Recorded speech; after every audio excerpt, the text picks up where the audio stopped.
February 2021. Zillow makes an announcement that sounds like the future. For certain homes, its famous Zestimate, the algorithm's guess at what your house is worth, will no longer be just a guess. It will be a real, binding cash offer.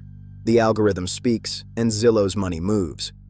8 months later, the same company announced it was shutting the entire operation down. A write-down of more than $500 million. 7,000 houses it needed to unload. 2,000 people, a quarter of the company, gone. Here's what makes this a confession, and not just a failure. Zillow's own CEO stood up and told investors exactly what went wrong. And buried in his explanation is a lesson almost every company deploying AI today is still ignoring. To understand how big this bet was, you need to understand what the Zestimate meant to Zillow. Since 2006, it was the company's signature trick. Type in any address in America, get a number. Homeowners checked it like a stock ticker. It drove millions of eyeballs. But it always came with an asterisk. It's an estimate, a starting point. Zillow itself published its error rates. Harmless when it's just a curiosity on a website. The median error was small on paper, but on a $400,000 house, a few percent is tens of thousands of dollars. Then came iBuying, instant buying.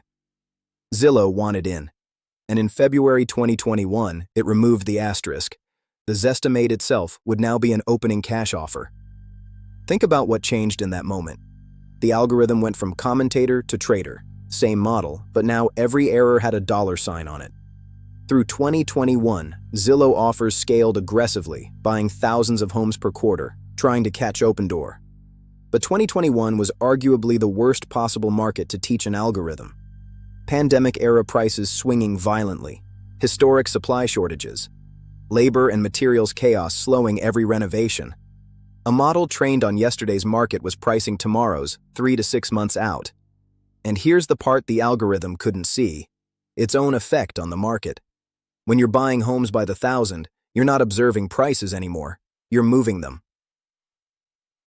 By October 2021, the machine had a very physical problem: a backlog. Zillow announced it was pausing all new home purchases.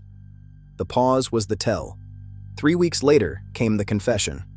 November 2nd, 2021, Zillow's third quarter earnings.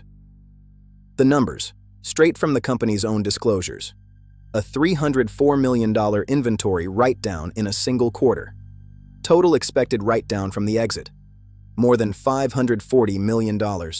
Roughly 2,000 jobs, about 25% of the whole company, eliminated.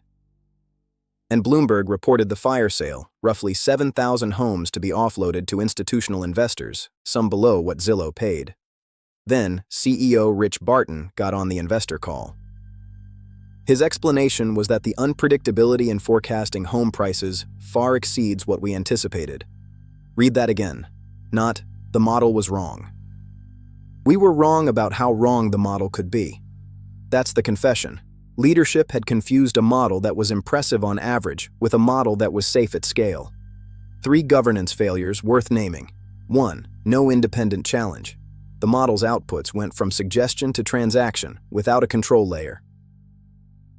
2. Feedback blindness.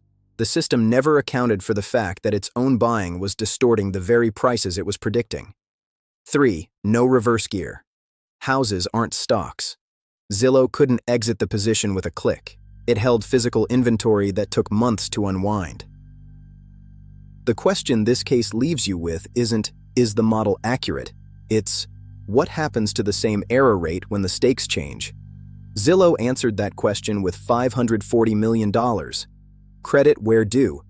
Zillow confessed publicly, ate the loss, and survived.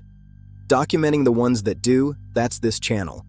Subscribe for the next confession. I'm Venki, and I'll see you in the next build.